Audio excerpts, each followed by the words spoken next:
সকলকে স্বাগত আমাদের ইউটিউব চ্যানেল সহজ পাঠের গুরুজিতে। আমি শুভজিৎ দাস, তোমাদের প্রিয় রাজা স্যার।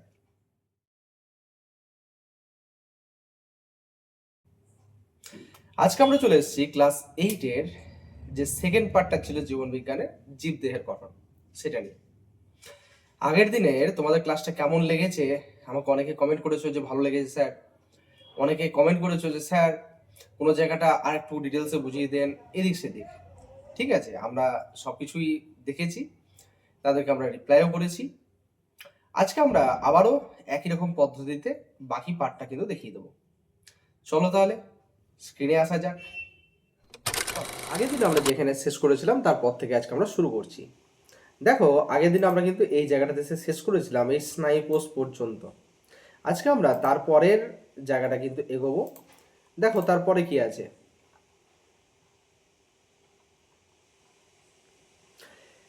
কোষ সংক্রান্ত বলছে প্রথমে কতটা বড় একটা কোষ। আগের দিন আমরা বলেছিলাম তো যে জীবদেহের গঠনগত ও কার্যগত ক্ষুদ্রতম একক হচ্ছে কোষ। যেমন উদাহরণ দিয়েছিলাম, বাড়ি তৈরি করতে গেলে যেমন ইট লাগে, সেরকমই এই যে কোষগুলো কতটা ছোট। বলছে 1 মাইক্রোমিটার বা 1 মিটারের 10 লক্ষ ভাগের 1 ভাগ। মানে তুমি ভাবো, এটাকে তুমি খালি চোখে তো দেখতেই পাবে না, মাইক্রোস্কোপের সাহায্যে দেখতে হবে। এবার এই জিনিসটা আমরা দেখাবো আস্তে আস্তে। এই যে কোশ্চেনটা একটা ভালো মতো কোশ্চেন, এটা আমরা আগের দিন আলোচনা করেছিলাম যে একটা হাতির দেহের কোষ কি ইন্দ্রের দেহের কোষের তুলনায় বড় বড়। আমরা উত্তরটা কি দিয়েছিলাম, সেই এক্সাম্পল দিয়েছিলাম যে তুমি একটা 10তলা বাড়ি করছো আর একটা তোমার 1তলা বাড়ি করছো। তাহলে কি 10তলা বাড়ি করতে গেলে তোমার কি বড় বড় ইট লাগবে নাকি একই সাইজের ইট লাগবে? উত্তর ছিল একই সাইজের ইট লাগবে। তাহলে কি হবে, বেশি সংখ্যায় লাগবে। তাহলে এখানেও তাই আছে যে কোষের আকারের সঙ্গে জীবদেহের আকারের কোনো সরাসরি সম্পর্ক নেই। আছে কি? নেই। কোষের আকৃতি বরং কোষের কাজের সঙ্গে সম্পর্কযুক্ত। হাতি ও ইন্দুর উভয়ের দেহে স্নায়ুকোষ দীর্ঘ ও শাখা প্রশাখাযুক্ত। উভয়ের উভয়ের দেহে স্নায়ুকোষ উদ্দীপনা গ্রহণ উত্তেজনা সহায়তা করে। মানে এক কথায় উত্তরটা হচ্ছে না, কোষের আকৃতি সবারই সমান, শুধু হাতির দেহে আকারটা যেহেতু বড় তাহলে কোষের সংখ্যাটা বেশি। বুঝতে পারছো? একটা শারীরবৃত্তীয় কাজ যেটা আমাদের জীবদেহে ঘটে থাকে। প্রথমে চলে আসছে দেখো পুষ্টি। পুষ্টি কি? পুষ্টি কথাটার মানে হলো, দেখো, খাদ্য গ্রহণ, পরিপাক, শোষণ, আত্তীকরণ এবং অপাচ্য অংশের বহিষ্করণ। তাহলে পুষ্টি হচ্ছে একটা প্রক্রিয়া, যে প্রক্রিয়ার মাধ্যমে আমরা কি করতে পারি, প্রথমেই খাদ্য গ্রহণ করলাম। মানে ধরো তুমি একটা আপেল খেলে, গ্রহণ করলে, চিবাইলে তো, দেখো খাবার খাওয়া মাত্র মুখ থেকেই কিন্তু আমাদের তার পাচন শুরু হয়। পাচন ক প্রকার? পাচন 2 প্রকার। হজম যেটাকে বলা হচ্ছে কিরকম, একটা একটা হচ্ছে যান্ত্রিক পাচন আর একটা হচ্ছে রাসায়নিক পাচন। যান্ত্রিক মানে আপেল তুমি খেলে আপেলটা তো গিলে দিতে পারছো না, যে আপেলটা একদম টপাক করে পেটে ঢুকে গেল, তা তো নয়, চিবাইতে হচ্ছে। চিবাইলে কি হলো, দাঁত তোমার কি করছে, ওই জিনিসটাকে চিবিয়ে চিবিয়ে চেপিয়ে ছোট্ট মতো অংশ করে দিচ্ছে, যতটা ক্ষুদ্র করতে পারছে। তার সঙ্গে তোমার লালা রস যেটা হচ্ছে সেটা মিক্স হচ্ছে, আরও বিভিন্ন রকমের উৎসেচক মিক্স হয়ে সেটা কিন্তু হজম প্রক্রিয়া শুরু করে দিল। তারপর গলা দিয়ে পেটে নামলো, সেখান থেকে হজমের বাকি প্রসেসটা সেই হলো পরিপাক। পরিপাক মানে হজমটা এবার কমপ্লিট হয়েছে। কমপ্লিট হওয়ার পর সেটা শোষণ হওয়া শুরু হলো। বডি কি করলো, সেটা এখান থেকে পুষ্টি রসগুলোকে শুষে নিল, সেগুলোকে জীবদেহের বিভিন্ন অংশে প্রেরণ করলো। কার মাধ্যমে? রক্তের মাধ্যমে। প্রত্যেকটা কলাকোষের মধ্যে পৌঁছে দিল।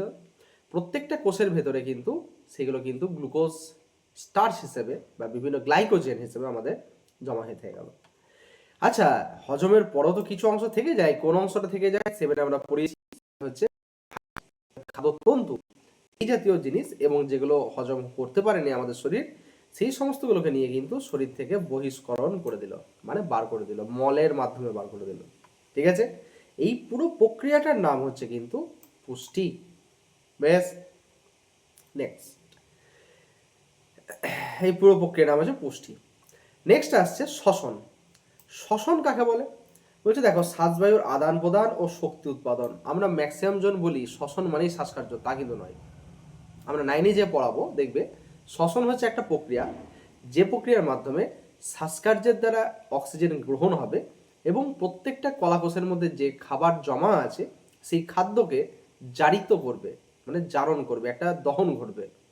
বাইরে যেমন একটা পাতাকে পুড়িয়ে দিলে সেখান থেকে তাপ পাচ্ছ, সেরকম কোষের ভেতরেও সেরকম একটা রাসায়নিক বিক্রিয়া ঘটবে, যার মাধ্যমে কোষের মধ্যে জমা থাকা সেই খাদ্যগুলো, গ্লুকোজ যেটা গ্লাইকোজেন হিসেবে জমা ছিল, সেটা ভাঙা হবে, সেখান থেকে তাপ উৎপন্ন হবে এবং তাপের মাধ্যমে আমাদের শরীরটা কিন্তু কাজ করবে।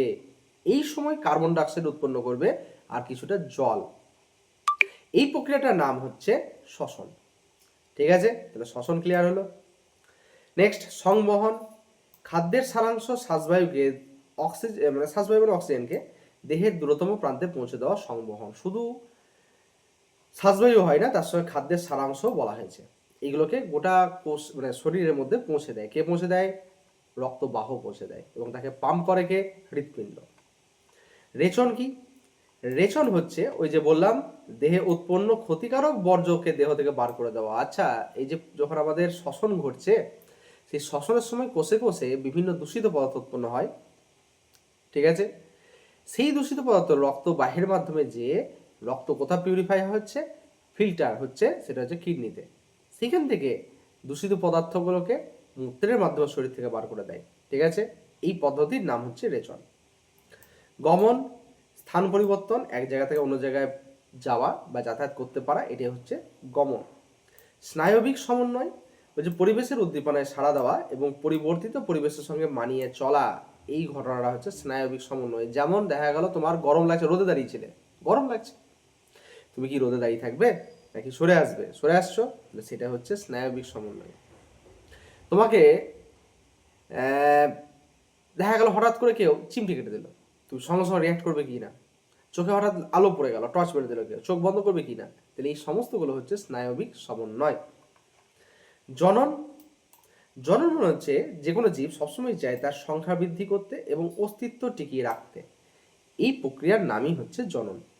আমরা এই জনন প্রক্রিয়াটা 9-এ নেই, 10-এ 8-এ নাই, এইটা অল্প পরিমাণে আছে। হরমোন যে চ্যাপ্টার আছে সেখানে কিন্তু আমাদের জনন প্রক্রিয়াটা নেই, 10-এ গিয়ে কিন্তু এই জননটা আমরা পড়াবো। আচ্ছা, আমাদের এখানে কয়েকটা টপিক দেওয়া আছে, দেখো। জীবদেহ প্রাণীদেহের মতো না হলেও অন্যান্য নানা কাজ সারাদিন ধরে চলতে থাকে। আমাদের সারাদিন কাজ আছে তো, এই আমাকেই দেখো, সকাল থেকে উঠছি, সেই একের পর এক ব্যাচ চলছে, একের পর এক ক্লাস থাকছে, একের পর এক থাকার পরেও কিন্তু তোমাদের জন্য সেই ফুল এনার্জেটিক ওয়েতে কিন্তু আবার ভিডিও শ্যুট হচ্ছে। এই ভিডিওগুলো খুব একটা পুরাতন ভিডিও নয়, একদম আমাদের নতুন চ্যানেল সেহেতু আমরা কিন্তু ডেলিকার ভিডিও ডেলি আপলোড করবার চেষ্টা করছি। কিছু কিছু ক্ষেত্রে হয়তো একটু ভুল ত্রুটি হয়ে যাচ্ছে, কারণ বলেছিলাম রায়া স্যারের সঙ্গে কিন্তু সমস্ত গল্পই তোমাদের চলে, তো সেরকম গল্প আমরা করেছি। আমি আমার প্রবলেম জানিয়েছি যে আমাদের গেটওয়ে প্রবলেম হচ্ছিল, পেমেন্ট গেটওয়ের।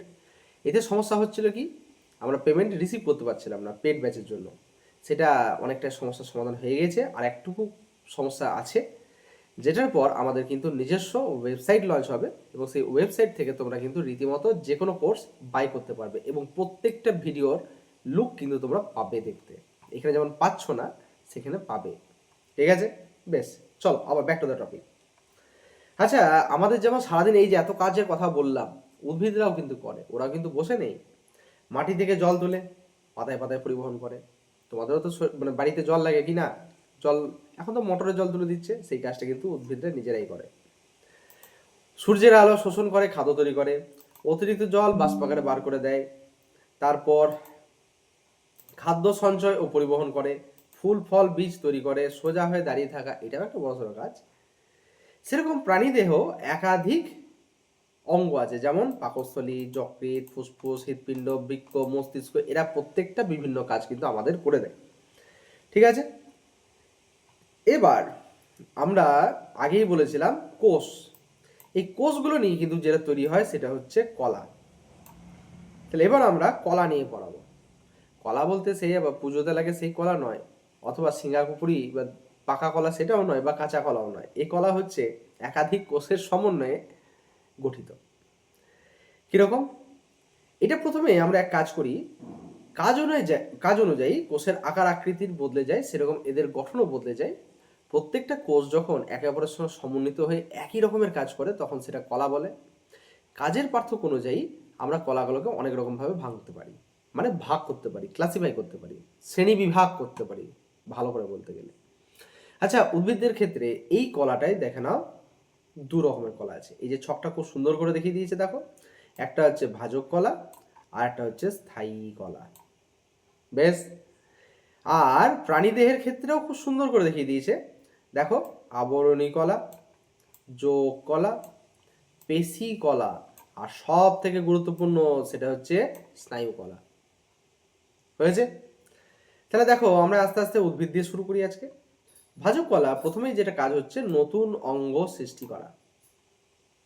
মানে ভাজক মানে কি, যে বিভাজিত হতে পারে, কোষ বিভাজন যার মধ্যে হচ্ছে, অর্থাৎ উদ্ভিদের সেই সব এলাকা যেগুলো দেখবে বর্ধনশীল, মানে কচি কচি কাণ্ড, ডাল, পাতা আছে সেই জায়গাটা, সেখানে তাহলে কোন ধরনের কলা আছে? ভাজক কলা আছে। এরা কি করছে? বারবার কোষ বিভাজিত হচ্ছে এবং নতুন নতুন কোষ রিপ্লেস করে নিয়ে সেই জায়গাটাকে কিন্তু আস্তে আস্তে আস্তে আস্তে বর্ধিষ্ণু করছে, বাড়িয়ে তুলছে। মূল ও কাণ্ডের দৈর্ঘ্য বৃদ্ধি করা, হ্যাঁ তাই তো, যদি তাদের কোষ বিভাজন বাড়তে থাকে তাহলে তারা তো তাই করবে। নতুন পাতা, কাক্ষিক মুকুল ও শাখা উৎপন্ন করা, ফুল উৎপন্ন করা, রক্ষণাবেক্ষণ, আবরণ করা, হ্যাঁ পুরো দেহটাকে একটা আবরণ দিয়ে তারা ঢেকে রাখে যাতে বাইরের ঘাত প্রতিঘাত থেকে তারা কিন্তু বাঁচতে পারে। সংবহন কলা তৈরি করা, এই সমস্ত কাজগুলো হচ্ছে ভাজক কলার কাজ। এরপর চলে আসছে স্থায়ী কলা। আমরা এই কলাগুলোকে নিয়ে ডিটেলসে পড়াবো ক্লাস 9-এ। তখন তোমরা দেখতে পাবে উদ্ভিদের যেসব কোষগুলো আছে সেগুলো আবার চার রকমভাবে ভাগ করা যায়। যেমন এখানে জাইলেম, ফ্লেম, তাদের প্রত্যেকটা ভাগ টাগ এসবগুলো আমরা দেখাবো। এটা কিন্তু 8-এ নেই। আচ্ছা, স্থায়ী কলা। স্থায়ী কলা হচ্ছে প্রথম কাজ খাদ্য সংশ্লেষ, সঞ্চয় ও পরিবহন করা। কি সঞ্চয় করবে, কি পরিবহন করে? তোমাকে যদি প্রশ্ন করে যে স্থায়ী কলার দুটি কাজ লেখো উদ্ভিদের, তুমি লিখে দেবে খাদ্য সংশ্লেষ, সঞ্চয় ও পরিবহন করা। স্যার কোশ্চেন করবে তো কি পরিবহন করে, তাহলে এক্ষেত্রে তোমাকে পূর্ণ বাক্যে উত্তরটা দিতে হবে। এখানে কিন্তু ছোট্ট করে দেওয়া আছে। প্রথমে খাদ্য সংশ্লেষ মানে খাদ্য তৈরি করতে কাজে লাগে, যেটা পাতার বিভিন্ন অংশে হয় তুমি জানো। সঞ্চয় করবে, কি সঞ্চয় করবে? ওই যে খাদ্য যেটা তৈরি হলো সেই খাদ্যটাকে সঞ্চয় করতে হবে। গ্লুকোজ তৈরি করে, সালোকসংশ্লেষ প্রক্রিয়া জানো তো, গ্লুকোজ তৈরি করে উপজাত পদার্থ হিসেবে। সেই গ্লুকোজটা তারা কিন্তু শরীরে স্টার্চ হিসেবে জমা করে রাখে, সেইটাই সঞ্চয় করছে। আর কি পরিবহন করে? বিভিন্ন খাদ্যবস্তু এক অঙ্গ থেকে আরেক অঙ্গে নিয়ে যায় তো, বিভিন্ন শাখা প্রশাখার মধ্যে ছড়িয়ে দেয়, সেটাই বলেছে পরিবহন করা। জল সংবহন করা, জলকেও তারা ট্রান্সপোর্ট করে। ভার বহন ও দৃঢ়তা প্রদান করা। হয়েছে? বর্জ্য পদার্থ সঞ্চয় করা, বর্জ্য পদার্থ বলতে ওই যে রেচন পদার্থ, সেগুলোকে তারা কিন্তু সঞ্চয় করে রাখে। কে করে রাখে? স্থায়ী কলা করে। প্লবতা প্রদান করা, ফল ও বীজের বিস্তার করা, এই সমস্ত কাজগুলো কিন্তু স্থায়ী কলার কাজ। ঠিক আছে, চলে এসো প্রাণী কলা। প্রাণী কলার ক্ষেত্রে প্রথমে যেটা চলে আসছে সেটা হচ্ছে আবরণী কলা। আবরণী কলা মানে বুঝতে পারছো, এরা আবরণ তৈরি করবে, অর্থাৎ তোমার শরীরের বিভিন্ন অঙ্গ প্রত্যঙ্গ হতে পারে তাকে আচ্ছাদন করে রাখবে যাতে বাইরের ঘাত প্রতিঘাত থেকে, ওইটাই দেখো প্রথম পয়েন্ট দেওয়া আছে, দেহের বাইরের বিভিন্ন ঘাত প্রতিঘাত থেকে রক্ষা করা। যেমন মস্তিষ্ক, মস্তিষ্কের বাইরে একটা আবরণী আছে যে কি করে মস্তিষ্কে কিন্তু আঘাত থেকে রক্ষা করে। এটা নয়, এই খুলিটা তো বটেই, কিন্তু এই খুলির ভেতরেও, এটা তো মাথা, এই মাথার এই খোলা, এটা একটা হাড় দিয়ে তৈরি, সেই হাড়ের ভেতরে মস্তিষ্ক কিন্তু নরম অংশ, তাকে একটা ঘিরে রেখেছে আবরণ দিয়ে, যার নাম হচ্ছে মেনিনজাইটিস।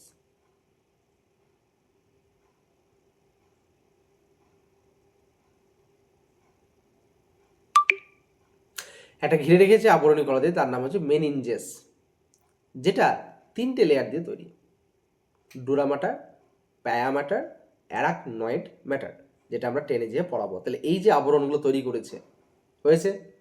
হার্টের ক্ষেত্রে পেরিকার্ডিয়াম, তাহলে বিভিন্ন অঙ্গ আছে, সেই অঙ্গগুলোকে কিন্তু তারা যাতে বাইরের ঘাত প্রতিঘাত থেকে বাঁচতে পারে লেয়ার দিয়ে বাঁচিয়ে রেখেছে, এগুলো আবরণী কলা। শোষণ করা, কি শোষণ করে? বিভিন্ন অঙ্গ প্রত্যঙ্গ আছে তো, তাদের মধ্যে বাইরে থেকে তারা বিভিন্ন জিনিস, খাদ্য বস্তু যেগুলো তোমরা হজম হওয়ার সময় আমাদের কলাকষের মধ্যে যায়, সংবহিত হয়, সেগুলোকে শোষণ করে। ক্ষরণ করে, কি ক্ষরণ করে? বিভিন্ন উৎসেচক বা হরমোন ক্ষরণ করে। অনুভূতি গ্রহণ করতে সাহায্য করে। বিজাতীয় বস্তু, বর্জ্য পদার্থ অপসারণ শরীর থেকে বার করতে সাহায্য করে। বহিঃকঙ্কাল, এই সমস্তগুলো গঠন করতে সাহায্য করে। যোগকলা, যোগকলা মনে হচ্ছে আমাদের একাধিক অঙ্গ প্রত্যঙ্গের মধ্যে যোগাযোগ যে সমন্বয় রক্ষা করছে। প্রথমেই হচ্ছে ভার বহন করা, লোড রাখছে, মাসলস যেগুলো, মাস্কুলার সিস্টেম। বিভিন্ন অঙ্গ ধারণ করা, অঙ্গ প্রত্যঙ্গের মধ্যে যোগাযোগ রাখা, প্রতিরক্ষা প্রদান করা, তাপমাত্রা নিয়ন্ত্রণ করা। পেশিকলা, এটা হচ্ছে মাস্কুলার,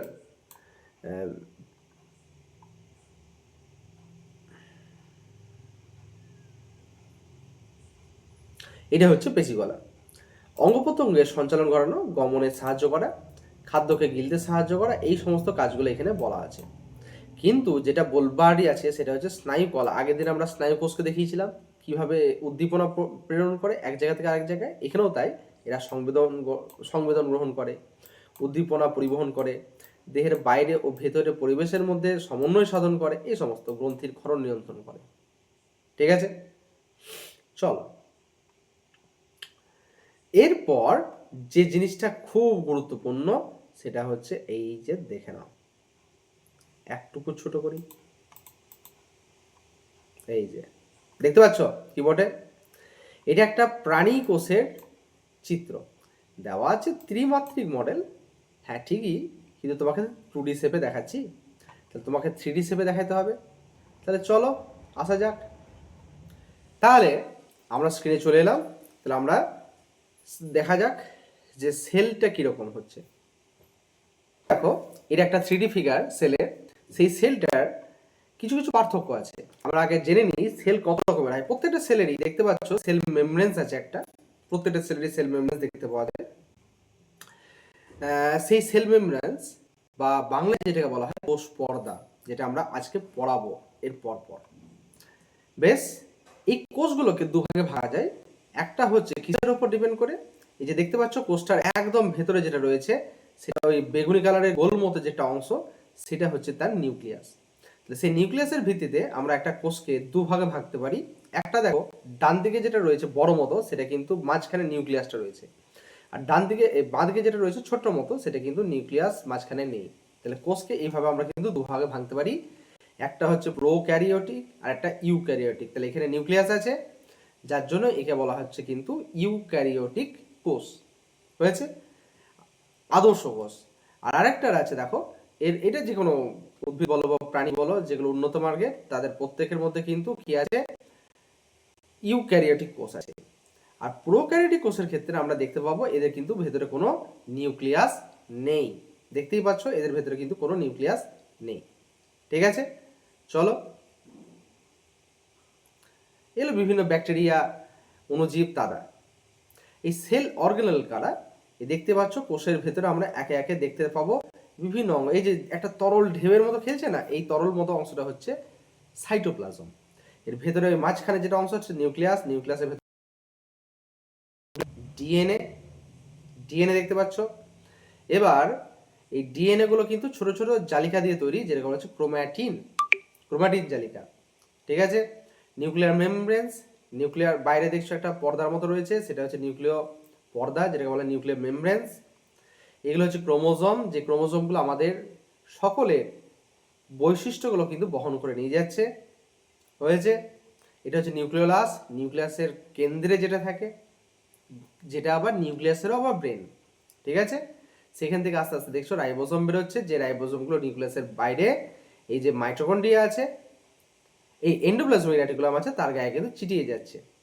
তার জন্য এদেরকে বলা হয় রাফ এন্ডোপ্লাজমিক রেটিকুলাম। ঠিক আছে, দেখতেই পাচ্ছ এই সাইটোপ্লাজমের মধ্যে তারা কিন্তু ভাসমান অবস্থায় চলে যাচ্ছে, রাইবোজোমগুলো কিন্তু নিউক্লিয়াস থেকে বেরিয়ে বেরিয়ে আসছে একটা একটা করে হলুদ হলুদ যে অংশগুলো।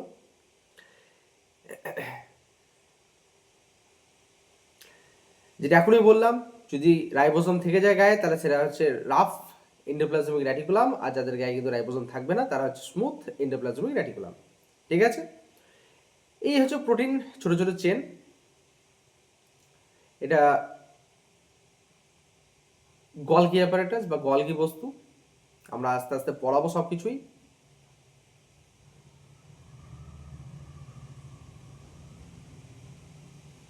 এগুলো প্রোটিন, লিপিড, যেগুলো কোষের ভেতরে ডাইজেস্ট হওয়ার পর গিয়েছে অণুগুলো। একটা জিনিস লক্ষ্য করো, প্ল্যান্ট সেল যেটা উদ্ভিদ কোষ আছে সেখানে কিন্তু এত বড় কিন্তু ভ্যাকিউলস আছে, ভ্যাকিউল। প্রাণী কোষে কিন্তু সেটা নাই, যদিও বা থাকে সেটা তুলনামূলক অনেক ছোট। এই হচ্ছে সেই লাইসোজোম, যাকে আমরা আত্মঘাতী থলি বলি, বলবো বলবো সব বলবো। আর কি, দেখতে পাচ্ছ তো ব্যাকটেরিয়া অণুজীব যদি কোষের বাইরে থেকে ভেতরে ঢোকে তাদেরকে কিভাবে মেরে ফেলছে দেখো, এইভাবেই মেরে ফেলে। এটা হচ্ছে মাইটোকন্ড্রিয়া, আমাদের পাওয়ার হাউস, এটিপি কারেন্সি। এখান থেকে কিন্তু আমরা কি করতে পারি না, বিভিন্ন, আমরা করতে পারি না, মানে এই কোষ কি করতে পারে, শক্তি উৎপাদন করতে পারে।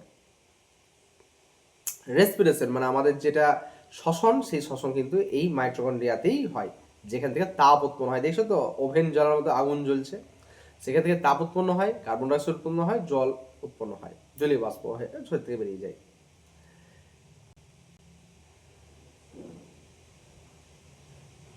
প্ল্যান্ট সেলের ক্ষেত্রে একটা স্পেশাল জিনিস থাকে, সেটা যে এই প্লাস্টিড, ক্লোরোপ্লাস্টিড। এই ক্লোরোপ্লাস্টিড কি করে, ক্লোরোফিল থাকে, তার জন্য এটা সবুজ হয়, এরা কিন্তু সালোক সংশ্লেষ করতে সাহায্য করে। বাইরে উদ্ভিদের একটা বাড়তি জিনিস থাকে, সেটা হচ্ছে সেল ওয়াল, মানে হচ্ছে কোষ প্রাচীর, ভিতরে কিন্তু সেল মেমব্রেনসও থাকে। ভ্যাকুয়ালসটা দেখো অনেকটা বড় আছে। আর বাকি সমস্ত কিছু প্রাণী কোষে যা ছিল সেগুলোই কিন্তু ওদের বডিতেও সেম ছিল।